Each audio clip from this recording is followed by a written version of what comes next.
مالک کے حضور جب بندہ عزت سے سر جھکا دیتا ہے اللہ کی رحمتیں بندے پہ نازل ہوتی ہے۔ ایک روایت میں آتا ہے جب بندہ نماز کے لیے کھڑا ہوتا ہے، ابھی اس نے سجدے میں جانا ہوتا ہے، ابھی وہ قیام ہی کرتا ہے، اللہ فرماتا ہے میرے بندے کے گناہ جو ہیں اس کے بدن سے نکال کے ایک سمت کر دو، تاکہ میرا بندہ اس حالت کے اندر میرے حضور حاضر ہو کہ وہ گناہوں سے پاک اور صاف ہو۔ حضرت نبی رحمت صلی اللہ علیہ وآلہ وسلم فرماتے ہیں کہ پھر اس کے سارے گناہ اس کے بدن سے اتار کے ایک سمت رکھ دی جائے، اور بندہ مصلی پہ سبحان ربی العالی کے نغمے الاپتا ہے، رکوع کرتا ہے، سجدے کرتا ہے۔ جب سلام پھیر کے نماز ختم کر کے دعا کر کے جانے لگتا ہے تو فرشتے عرض کرتے ہیں مالک یہ جو گناہ اتار کے ایک سائڈ پہ رکھ کے گئے یہ دوبارہ اس کو دے دیں۔ اللہ فرماتا ہے جس کی جھولی سے گناہ نکال لیے تھے دوبارہ اس کی جھولی میں نہیں ڈالیں۔ اللہ اکبر۔ اور ایک روایت کے لفظ ہے کہ جب بندہ نماز کے لیے کھڑا ہوتا ہے اس کے کندھوں کے اوپر سارے گناہ آ جاتے ہیں اور اس کے سر کے اوپر گناہ آ جاتے ہیں۔ جب رکوع میں جاتا ہے تو کندھوں والے گناہ گر جاتے ہیں، اور جب بندہ سجدے میں سر رکھتا ہے تو اللہ تعالیٰ اس کے سارے گناہوں کو ختم کر دیتا ہے اور وہ بالکل پاک ہو جاتا ہے۔ حضرت سلیمان فارسی ایک دن ایک درخت کے نیچے کھڑے تھے، آپ نے درخت کی شاخ کو پکڑ کے جنبش دی، حرکت دی، موسم خزاں تھا، درخت کی شاخ کے سارے زرد پتے گر گئے۔ ایک صحابی پاس کھڑے تھے، انہیں پوچھنے لگے عثمان تو نے مجھے پوچھا نہیں کہ میں نے درخت کی شاخ کو یوں ہلایا کیوں ہے؟ انہوں نے کہا اچھا پھر آپ بتا دیں کہ آپ نے درخت کی شاخ کو یوں کیوں ہلایا ہے؟ کہا سنو پھر ایک دن میں اور چند صحابہ حضور کے ساتھ جا رہے تھے، رستے میں ایک درخت آیا، اس کے نیچے حضور کھڑے ہوئے، حضور نے اس طرح درخت کی شاخ کو پکڑ کے ہلایا، یوں پتے جھڑ گئے، ہم اس منظر کو دیکھتے رہے۔ حضور علیہ السلام نے فرمایا سلمان فارسی تو نے مجھے پوچھا نہیں کہ میں نے اس درخت کی شاخ کو یوں کیوں ہلایا ہے؟ تو میں نے عرض کی حضور آپ بتا دیں کہ آپ نے کیوں ہلایا ہے؟ فرمایا سلمان جس طرح اس درخت کی شاخ کو ہلایا گیا اور سارے پتے جھڑ گئے، جب کوئی بندہ سجدے میں سر رکھتا ہے نماز پڑھتا ہے اس کے سارے گناہ دھل جاتے ہیں اور وہ پاک اور صاف ہو جاتا ہے۔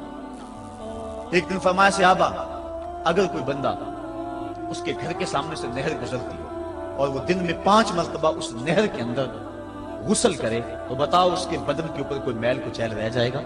عرض کی نہیں۔ فرمایا اس طرح جو 5 نمازیں پڑھتا ہے اس کے بدن کے اوپر گناہوں کا میل نہیں رہتا۔ فرمایا الصلاۃ معراج المومنین، نماز مومنوں کا معراج ہے۔ عماد الدین الصلاۃ، نماز دین کا ستون ہے۔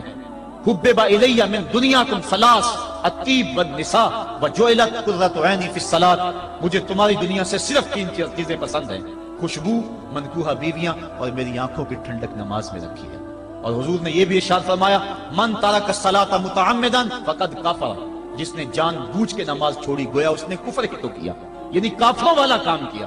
حضرت امام فخر الدین رازی نے تفسیر کبیر میں لکھا حافظوا علی الصلوات والصلاۃ الوسطی، اس آیت کریمہ کے تحت ایک عورت مدینے کی گلیوں میں چیخ رہی ہے اور کہنے لگی مجھے حضور کے در کا پتہ بتاؤ۔ حضور کی چوکھٹ کا پتہ بتلایا گیا، وہ حاضر ہے۔ آقا کریم صلی اللہ علیہ وسلم کی خدمت میں عرض کی حضور میرا خامد سفر پہ گیا ہوا تھا اور میں نے اس کی عدم موجودگی کے اندر زنا کر لیا، حمل ٹھہر گیا اور جو بچہ پیدا ہوا میں نے مارے شرم کے اس بچے کو سرکے کے مرتبان میں ڈال دیا اور پھر اسی سرکے سے میں لوگوں کو فروخت کرتی رہی ہوں۔ اب جب کہ میرا ضمیر جاگا ہے میں آپ کی خدمت میں حاضر ہوئی، مجھے بتایا جائے کہ میرے گناہ کا بھی کوئی کفارہ ہے۔ حضور نے ارشاد فرمایا جو تو نے زنا کیا ہے اس کی سزا رجم ہے کیونکہ تو شادی شدہ ہے، اور جو تو نے بچے کو قتل کیا ہے قتل کی سزا قتل ہے، اور جو تو نے سرکہ بیچا ہے فقد ارتکبت کبیرہ، تو نے کبیرہ گناہ کیا ہے، اس کی سزا تو قیامت کے دن پائے گی۔ اس کے بعد حضور فرمایا ان تینوں گناہوں کی یہ سزا ہے، لیکن جس طرح تو گھبرائی ہوئی آئی تھی میں تو یہ سمجھا تھا شاید تیری نماز اثر قضا ہو گئی ہے۔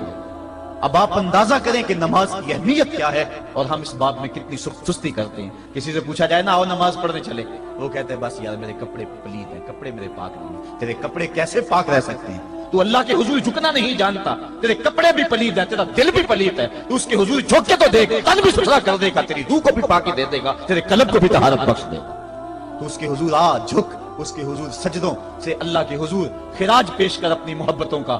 جب بندہ سجدے میں سر رکھتا ہے اللہ فرشتوں میں فخر کرتا ہے میرے بندے کو دیکھو نا بالآخر میرے حضور ہی جھکا ہے نا، کتنے گناہ کیے اس نے، کتنے جرم کیے اس نے، لیکن بالآخر میرے حضور آیا اور اپنے گناہوں کی معافی مانگتا ہے۔ فرشتوں گواہ ہو جاؤ میں نے اپنے اس بندے کی مغفرت فرما دی۔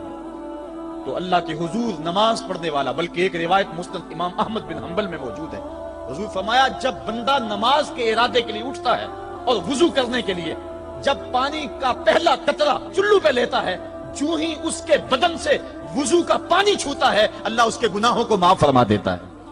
جس نماز کے قصد کے لیے اٹھیں اور وضو کریں اور پانی چھوتے ہی گناہ معاف ہو جائیں، اگر اس نماز کا اعلیٰ درجہ سجدہ کر لیا جائے تو پھر مالک کی کتنی رحمت نازل ہوگی۔ یہ کتنی بڑی دولت ہے، یہ کتنا بڑا سرمایہ ہے جس سے ہم لوگ محروم رہ جاتے ہیں۔ آؤ اللہ کی رحمتیں سجدے میں ڈھونڈیں، سجدے میں پیشانی رکھ کے جب ہم اس کی رحمت کو مانگیں تو وہ مالک ہمارے اوپر رحمتیں نازل کرے گا۔ آج پوری دنیا کے اوپر مسلمانوں کے ساتھ جو حالات ہیں وہ کسی سے مخفی نہیں۔ کوئی کہتا ہے کہ معاشی طور پہ مسلمان کمزور ہیں، اس وجہ کو بھی میں تسلیم کرتا ہوں۔ مسلمان کے پاس آلات حرب و ضرب بھی موجود نہیں ہیں، اس وجہ کو بھی تسلیم کر لیا جائے۔ سیاسی طور پہ مسلمان کمزور ہیں، اس وجہ کو بھی تسلیم کر لیا جائے۔ یہ ساری وجہیں اپنی جگہ پہ، لیکن یہ بھی تو سنو مسلمانوں کی تعداد اس وقت 1.40 ارب ہے۔ افرادی قوت اتنی کبھی بھی مسلمانوں کی نہیں ہوئی تھی۔ اس وقت مسلمانوں کے پاس ایٹمی طاقت موجود ہے، اتنی قوت عسکری کبھی بھی مسلمانوں کے پاس نہیں ہوئی تھی۔ 56 اسلامی ملک ہیں جن میں قیمتی معدنیات سے اور تیل کی دولت سے اور سونے کی قیمتی معدنیات سے یہ مسلمان مالا مال ہیں۔ کیا کچھ نہیں ہے جو مسلمانوں کے پاس نہ ہو، لیکن ایک دولت چھن گئی مسلمانوں کے پاس، وہ سجدے کی آبرو، وہ سجدے کی عزت، وہ پیشانی رکھ کے اس رب کو پکارنا جو سب سے اعلیٰ ہے، جو سب سے بالا ہے، جس نے موسیٰ کے فرعون کو نیل کی موجوں میں ڈبو دیا۔ کیا پوری امت مسلمہ 1.40 ارب انسان سجدے میں سر رکھ کے سبحان ربی الاعلیٰ کے نغمے آلاپ کے اپنے رب سے گزارش کریں اور اپنی امت کا رونا روئیں؟ کشمیر میں لٹتی ہوئی جوانیاں اور قدس کے اندر بہتا ہوا خون، شبرغان سے لے کر کابل و قندھار تک اور موصل سے لے کر تقریب تک مسلمان کے اوپر جو ظلم و تشدد ہو رہے ہیں، اپنے رب کے حضور اس کا دکھڑا سنائیں اور اپنے مالک کو کہیں میرے مالک ہم لٹ گئے، ہم کٹ گئے، ہم پٹ گئے۔ اسلحے بھی موجود، افرادی قوت بھی موجود، سیاسی طاقتیں بھی موجود، لیکن اس کے باوجود مسلمان دبتا چلا جا رہا ہے۔ اسی کشتی کو ہے خوف تلاطم صد حیف منہ موڑ دیے تھے جس نے بڑھتے ہوئے طوفانوں کے، جو 300 ہو کر جرأت اور وہ طاقت اور وہ عظیمت کی داستانیں رقم کرتے ہیں کہ مالک تو بھی اس دن کو یوم فرقان کہہ کے پکارتا ہے۔ آج وہ امت بیچ منجھ ڈال کے اس امت کی کشتی ہچکولے کھا رہی ہے۔ ہماری فریاد، ہمارا استغاثہ تیرے سے ہے، میرے مالک ہمارا کھویا ہوا وقار بحال کر دے اور اس امت کو اس مرتبہ کمال تک پہنچا دے جس مرتبہ کمال تک یہ امت پہلے پہنچی تھی، اور ان کا کھویا ہوا وقار بحال کر دیا جائے۔ آج بھی ہم اگر سجدوں سے اپنے رب کو منا لیں اور وہ روٹھا ہوا رب آج بھی ہماری مدد کے لیے آ جائے تو پھر کوئی قوت، کوئی طاقت ہمیں نہیں لٹار سکتی۔ آئیے ہم سجدے سے اپنے مالک، اپنے خالق اور اپنے رازق کے حضور اپنی محبتوں اور اپنی الفتوں کا خراج پیش کریں۔ نماز ایک ایسی عبادت ہے جس کا حکم قرآن میں 750 مرتبہ کے قریب دیا گیا۔ اور ایک آخری بات عرض کر کے اپنے موضوع کو سمیٹنا چاہوں گا۔ میرے اور آپ کے آقا مولا حضور نبی رحمت صلی اللہ علیہ وسلم پر جب وقت آخر آیا تو آخری وصیتیں جو حضور نے اپنی زندگی میں کی وہ کیا تھی؟